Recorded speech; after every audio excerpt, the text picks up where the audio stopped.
नमस्कार दोस्तों, मेरा नाम है प्रदीप चौहान। दोस्तों, आपने एल्विन टॉफलर का नाम सुना है? एल्विन टॉफलर 21वीं सदी में जो लेखक हुए हैं वो बड़े लेखकों में से, महान लेखकों में से एक थे। लेकिन उससे ज़्यादा उन्होंने जो कोट्स अपनी किताबों में लिखे हैं, अलग अलग किताबों में जो उदाहरण उन्होंने दिए हैं, जो कोट्स लिखे हैं, वो आज के वक्त में इस 21वीं सदी में बड़े सटीक बैठते हैं। बहुत सारे मुहावरे आज मुझे एल्विन टॉफलर अचानक इसलिए याद आए क्योंकि हमारे ही एक पुराने मित्र, क्या पुराने वरिष्ठ भी थे और हमारे मित्र हैं, विजय त्रिवेदी जी। वो अपने यूट्यूब चैनल पे उन्होंने इस कोट का जिक्र किया तो मुझे लगा कि यार ये बात तो बिल्कुल सही बैठती है। आज मैं जिस कहानी पर अपने परिवार से बात करना चाहता हूँ उस कहानी पे बिल्कुल सही बैठता है। वो कोट कुछ यूं है, उन्होंने लिखा था एल्विन टॉफलर ने कि 21वीं सदी के, मैं इंग्लिश का हिंदी में तर्जुमा करके बता रहा हूँ, कि 21वीं सदी के निरक्षर वो लोग नहीं होंगे जो पढ़ या लिख नहीं सकते। ध्यान रखिएगा कि 21वीं सदी के निरक्षर वो लोग नहीं होंगे जो पढ़ या लिख नहीं सकते, बल्कि वो लोग होंगे जो सीख नहीं सकते, भूल नहीं सकते और फिर से सीख नहीं सकते। ये कोट आज मैं आपको इसलिए सुना रहा हूं कि जो मैं पिछले कल से लेके अंधभक्तों की हालत देख रहा हूँ। यूं तो 11 साल से देख रहे हैं, पर पिछले 2 दिन से जो देख रहा हूँ, मुझे ये कोट बिल्कुल सही लगा कि वो दरअसल सही कहा था एल्विन टॉफलर ने कि जो पढ़ लिख नहीं सकते वो अनपढ़ नहीं है, अनपढ़ों की जमात ये है। कल अहमदाबाद में प्लेन हादसा हुआ, उसके बाद जो जो चीज़ें, जिस जिस तरह की बातें ये अंधभक्त कर रहे हैं, बहुत हैरानी की बात होती है। गिरने का, नीचे गिरने का क्या पैमाना हो सकता है, ये इन अंधभक्तों के साथ नापना मुश्किल है। रोज आपको लगेगा कि बस यार इससे नीचे कोई इंसान क्या गिरेगा, उससे अगले दिन पाओगे कि वो इंसान उससे भी 2 फुट और नीचे गिर गया है। ये हालत इन अंधभक्तों की हो गई है। सोचिए, किसी के मरने की दुआ तक करने लगे हैं। कोई हादसा होता है, उस हादसे में राहुल गांधी के मरने की दुआ करने लगे। बहुत से अंधभक्त राहुल गांधी को हर कुछ लिखते हैं। अगर जमाना कुछ और होता या राहुल गांधी कहीं बीजेपी के होते और तब उनके बारे में ऐसा कुछ लिखा जाता, तो मुझे पूरा विश्वास है उनके जेड तो क्या पता नहीं किस लेवल की सिक्योरिटी उन्हें दी जाती, जिस तरह के थ्रेट्स या जिस तरह की बातें उनके लिए लिखी जाती है। लेकिन क्योंकि राहुल गांधी मोदी जी के सबसे बड़े दुश्मन हैं, तो इनका कहीं जिक्र तो छोड़िए, कोई पुलिस संज्ञान तक नहीं लेती। कांग्रेस एफआईआर कराए तो कराए, वरना कोई संज्ञान नहीं ली जाती। अब कल का एक उदाहरण आपको बताता हूं, मैं, आपने पढ़े भी होंगे। राहुल गांधी ने अहमदाबाद में जो प्लेन क्रैश हुआ उसको लेके ट्वीट किया, एक्स पर लिखा कि भाई, the Ahmedabad air crash is heartbreaking, the pain and anxiety the family passenger and feeling is unimaginable. अपनी उन्होंने भावनाएं व्यक्त की। उस पर एक अभिनव गुप्ता नाम का अंधभक्त लिखता है, तू भी बोर्ड कर जाता, उसी में ही मर जाता तू भी, जिंदा रह के तेरे कॉन्डोलेंस ने बहुत समाज का कल्याण किया है क्या। कहता है तू भी उसी में बोर्ड होता, मर जाता तू भी। ये अंधभक्त अभिनव गुप्ता इनका नाम है। मैं शक्ल नहीं दिखा रहा, अनुभव गुप्ता, क्योंकि ये जो हरकतें ये अनुभव गुप्ता कर रहे हैं। एक और हरकत पहले मैं इनकी आपको बताता हूँ। जब अभी हाल ही में बेंगलुरु के चिन्नास्वामी स्टेडियम में जब आरसीबी की जीत की परेड हुई थी, जब वहाँ स्टैम्पेड हुआ था, भगदड़ मची थी, उसमें लोगों की जान जब गई थी, तो राहुल गांधी ने उस पर भी एक कॉन्डोलेंस मैसेज डाला था इसी एक्स हैंडल पर। उस पर भी ये महानुभाव लिखते हैं, तू भी मर जाता ना उसी स्टैम्पेड में। यहाँ भी राहुल गांधी के मरने की दुआ।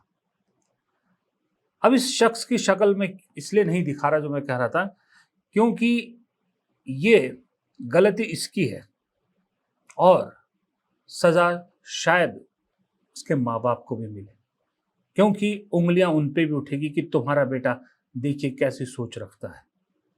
वैसे ये जो संस्कार इस शख्स को दिए हैं वो कहाँ से आए उस पर मैं कमेंट नहीं करना चाहता, लेकिन उनके माँ बाप का ख्याल रखते हुए इस घटिया शख्स के माँ बाप का ख्याल रखते हुए मैं इसकी शक्ल नहीं दिखा रहा। हालांकि कल जब सोशल मीडिया पर बहुत सारे लोगों का गुस्सा फूटा इस शख्स पर, कांग्रेस से गुजारिश की कि इस शख्स पर एफआईआर दर्ज कराई जाए, तब भाई साहब ने फटाफट से माफीनामा भी लिख दिया कि जिसमें राहुल गांधी से और जो उस पर पोस्ट लिखे उसको लेकर माफी मांगी और कहा कि मुझसे गलती हुई।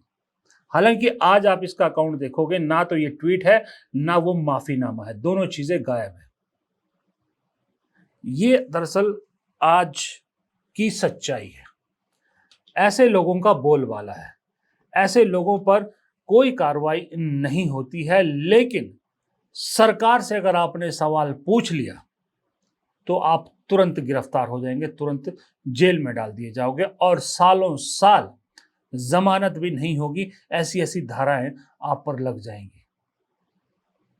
ये सच्चाई है। वहां इतने लोगों की जान चली गई अहमदाबाद में, और ये अंधभक्त इस चीज को लेकर खुश है कि उस प्लेन में से एक गीता जो काव्य है वो बच गई, वो नहीं जली। इसी चीज में खुश है कि गीता बच गई, इतने लोगों की जान चली गई, उसका इनको दुख नहीं है। इन्हें इस चीज पर बड़ा फख्र महसूस होता है कि मोदी जी को कहां से कहां जोड़े। अब एक ऋषि बागड़ी है, ये भी एक नंबर का ट्रोलर है बीजेपी गैंग का। ये लिखते हैं कि देखिए क्या इंसिडेंस है, प्रधानमंत्री आज जो उस हादसे में इकलौता इंसान बचा उससे मिलने गए, तो लिखते हैं कि क्या कोइंसिडेंस है कि पीएम मोदी जिन्होंने अभी 11 साल पूरे किए हैं, वो एक ऐसे शख्स से मिले जो उस जहाज का इकलौता सर्वाइवर है, उसकी सीट का नंबर था 11A और वो जिस वार्ड में भर्ती है उस वार्ड का नंबर भी है 11। क्या जोड़ मिलाया, इस चीज में खुश है। हालांकि इस शख्स को भी बहुत सारे करारे जवाब मिले, लोगों ने तो ये सवाल भी, इसका ये जवाब भी दिया कि बीजेपी को 241 सीटें आई और 241 लोगों की ही जान गई, क्या ये भी कोइंसिडेंस है? ऐसों को मुंह तोड़ जवाब मिलता है, लेकिन ये सुधरते नहीं हैं। जबकि गृह मंत्री अमित शाह कहते हैं ये एक्सीडेंट है, इसको कोई नहीं रोक सकता। उस पर किसी ने भी सवाल पूछा तो उसे तुरंत लताड़ दिया गया, और विपक्ष ने सवाल पूछा, कांग्रेस ने सवाल पूछा, तो उन्हें ज्ञान बांटा जाता है कि इस पर राजनीति नहीं होनी चाहिए। प्रधानमंत्री हादसे की जगह पर जाते हैं, अच्छी बात है गए, लेकिन साथ में आधा दर्जन से ज्यादा कैमरा टीमों की पूरी एक जो है वो टीम लेके जाते हैं, पूरा एक सेना लेके जाते हैं, उस पर कोई बात नहीं करता। हर एक फोटो, हर एक शॉट 6-6 एंगल से प्रधानमंत्री का लिया जाता है, यानी हादसे की जगह पर भी अपना शौक नहीं छोड़ा जाता, लेकिन उस पर कोई सवाल नहीं उठता। अब माशाअल्लाह अंधभक्त तो अंधभक्त है, अब जिसका नाम ही अंधभक्त है उससे क्या एक्सपेक्ट करें। उससे 4 कदम आगे निकलती है फिर हमारी गोदी मीडिया। गोदी मीडिया में कहीं ये जिक्र नहीं है कि राहुल गांधी को लेकर ऐसा ऐसा लिखा जा रहा है, राहुल गांधी के मरने की दुआ की जा रही, लेकिन सोशल मीडिया पर तो ये जिक्र है। मेन मीडिया, आज तक जैसा चैनल, इतना भयंकर हादसा हुआ है उस पर बात करने की बजाय अपने चैनल पर क्या पोल कर रहा है, देखिए कि क्या नरेंद्र मोदी अब तक के सर्वश्रेष्ठ प्रधानमंत्री हैं।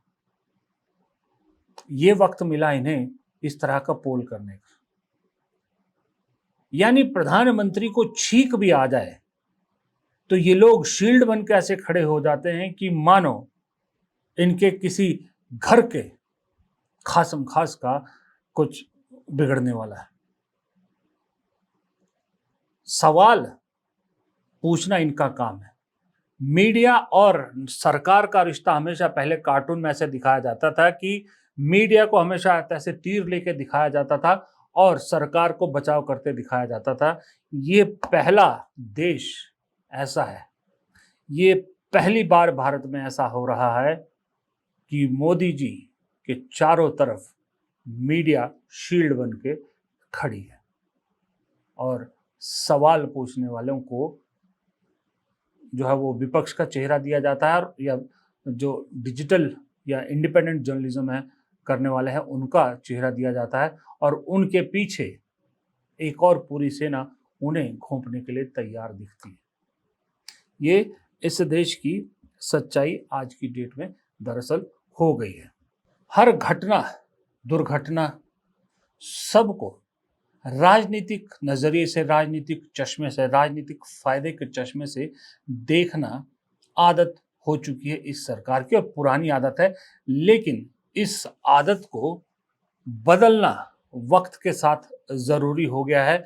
ये बात फिलहाल ऐसा लगता है मोदी जी को तो समझ में नहीं आ रही है। दुर्घटना को भी राजनीतिक फायदे से देखते हैं, पहलगाम के अटैक को भी राजनीतिक फायदे से देखते हैं, सेना के कामयाबी को भी राजनीतिक फायदे के लिए इस्तेमाल करते हैं। लेकिन डोनाल्ड ट्रंप लगातार लगातार जो भारत की बेइज्जती कर रहे हैं उस पर चुप्पी साधे हुए हैं। मोदी जी क्यों चुप्पी साधे हुए? इसलिए कि मोदी जी जानते हैं उनसे सवाल पूछने वाला कोई नहीं है, वो नहीं भी बोलेंगे तो क्या फर्क पड़ेगा। क्यों? क्योंकि वही जो मैंने आपको पहले एल्विन टॉफलर का कोट सुनाया था कि अनपढ़ वो नहीं जिन्हें पढ़ना लिखना नहीं आता, 21वीं सदी के अनपढ़ वो है जो भूलना नहीं चाहते, भूलकर सीखना नहीं चाहते। अंधभक्तों को 11 साल से कोई सबक नहीं मिल रहा। उनकी आंख पर जो चर्बी चढ़ा दी गई है वो चर्बी ऐसी है कि शायद एक दिन ये देश तो बच जाए, वो खुद इस चर्बी के चक्कर में कहीं ना कहीं अपने आप को किसी गड्ढे में दफन जरूर कर देंगे। 5 किलो राशन घर में मुफ्त का क्या आता है कि उस 5 किलो के राशन में बहुत से लोगों ने अपना ज़मीर एक तरह से बेच दिया है। यदा कदा भाजपा का प्रदर्शन, रोष प्रदर्शन कुछ हो, उसके एवज में, या रैली हो उसके एवज में कुछ कैश मिल जाता है, उसी में खुश है, क्योंकि काम करने की जरूरत नहीं पड़ी। मुफ्तखोरी की आदत पड़ चुकी है, मुफ्तखोरी की लत लग चुकी है। किसी ने ये सवाल क्यों नहीं पूछा कि मोदी जी 11 साल अभी आपने हाल ही में पूरे किए, कामयाबी आप रोज गिना रहे हैं, अखबारों में, टीवी में, प्रेस कॉन्फ्रेंस कर ली, सब कुछ जो है वो कर लिया आपने, लेकिन उन कामयाबियों में वो कामयाबियां कहां पर है जो जन सरोकार के लिए किया गया काम हो? क्यों आप राम मंदिर, आर्टिकल 370, सीए, वक्फ, ये सब गिनाते फिर रहे हैं? क्यों यह सवाल नहीं पूछा जा रहा, मोदी जी बड़े धूमधाम से शुरू की गई मेक इन इंडिया का क्या गया, क्या हुआ? क्यों यह नहीं पूछा जाता कि बड़ी धूमधाम से आपने कहा था स्मार्ट सिटीज बनाऊंगा, 100 स्मार्ट सिटी, और उसके बाद उसकी संख्या बढ़ाऊंगा, उसका क्या हुआ? क्यों यह नहीं पूछा जाता कि वो बुलेट ट्रेन बुलेट की स्पीड से आने वाली थी, लेकिन वो तो कछुए की स्पीड में कहाँ रह गई? क्यों नहीं पूछा जाता? वो इसलिए नहीं पूछा जाता कि जिस जबान से पूछना पड़ेगा उस जबान पर शहद अंधभक्ति का चटा दिया गया है। अब वहां से कुछ निकलता नहीं है। आप जितना मर्जी बोलते रहिए, बोल के लब आजाद हैं तेरे, लब आजाद नहीं है, लब चिपका दिए गए हैं। अंधभक्ति के गोंद से हिंदू खतरे में है, गोंद से हिंदुत्व के खतरे में, हिंदू राष्ट्र के गोंद से, और बचा खुचा काम 5 किलो मुफ्त राशन से आपका जबान तो क्या, आपका पूरा जहन, पूरा ईमान सब दबा दिया गया है। इसलिए आप पसंद करो या ना करो, लेकिन इन 11 साल के बाद अब बहुत से लोगों को ये बात सही लगने लगी है कि कांग्रेस जैसी भी है, जो वो दावा करती है कि हम जो कहते हैं वो करते हैं, उसमें सच्चाई तो है। हम जुमलेबाजी नहीं करते। हमने यूपीए गवर्नमेंट थी तब भी हमने मजदूरों के लिए नरेगा का वायदा किया, निभाया और करोड़ों लोगों को उसका फायदा हुआ। हजारों लोग रोज काम करते थे। हमने फूड सिक्योरिटी एक्ट लाया, वो इम्प्लीमेंट भी किया। लैंड एक्विजिशन का हमने कानून लाया, इम्प्लीमेंट भी किया। और कंपलसरी एजुकेशन हमने वायदा किया, वो भी हमने इम्प्लीमेंट किया। हेल्थ मिशन हमने इम्प्लीमेंट किया। हमने जो वायदा किया वो सब निभाया और अनुष्ठान में लाया। लेकिन कांग्रेस के लिए भी, क्योंकि बीजेपी की बात शुरू में करते तो कांग्रेस के लिए भी बहुत कुछ चीजें कांग्रेस में भी सही नहीं है। ऐसा नहीं कि कांग्रेस बहुत ही अच्छा कर रही है, कांग्रेस के लिए भी कुछ, इन्हीं एल्विन टॉफेल का एक बात और कहना चाहूंगा, वो छोड़ गए हैं एल्विन टॉफेल, उनके लिए भी ये मैं आपको अंग्रेजी में सुनाना चाहूंगा, हिंदी में जरा मजा नहीं आएगा। ये कांग्रेस पे फिट बैठती है। कहा है कि एल्विन टॉफलर ने कहा कि if you don't have a strategy you are part of someone else strategy. ये 10 साल से कांग्रेस दरअसल यही झेलती रही। कांग्रेस के पास कोई पुख्ता स्ट्रेटेजी नहीं थी मोदी की काट की। कांग्रेस के पास कोई पुख्ता स्ट्रेटेजी नहीं थी संघ और बीजेपी के जो अंदर खाते जो एजेंडा चला रही है उसकी। कोई पुख्ता स्ट्रेटेजी नहीं थी जो कांग्रेस के अंदर संघ के लोग बैठ गए थे वो जो चला रहे थे उसकी। लेकिन ये कहानी 10 साल की थी। मुझे ऐसा लगता है कि ये कोट कहीं ना कहीं राहुल गांधी को समझ में आया, इसलिए राहुल गांधी ने अपनी स्ट्रेटेजी बदली और स्ट्रेटेजी बदलकर खुद किसी और की स्ट्रेटेजी का पार्ट होने की बजाय उस शख्स को अपनी स्ट्रेटेजी का पार्ट बना दिया। पहले बीजेपी हंस हंस के, बड़ा छाती ठोक के कहती थी कि हमारा तो सबसे बड़ा प्रचारक राहुल गांधी है, हमारे लिए वही प्रचार कर देते, और कांग्रेसी भी यूं करके हंसते थे, हामी भरते थे। 24 ने ऐसा सबक सिखाया कि आज राहुल गांधी छाती ठोक के कह रहे हैं कि मैं जो कहता हूं मोदी वो करता है। लोगों से कहते आप बताओ कि उनसे क्या करवाना है, मैं करवा के रहूंगा। Role reversal. पहले राहुल गांधी उनकी स्ट्रेटेजी का पार्ट हुआ करते थे, अब राहुल गांधी की स्ट्रेटेजी के पार्ट मोदी है। यहां पर आपको टॉफलर के पहले कथन का रिवर्स होता दिखता है। यहां पर यह लगता है कि राहुल गांधी ने 10 साल में सीखा, उसको अनलर्न किया और फिर 2024 से नई चीज सीखी और अब उसको इंप्लीमेंट कर रहे हैं।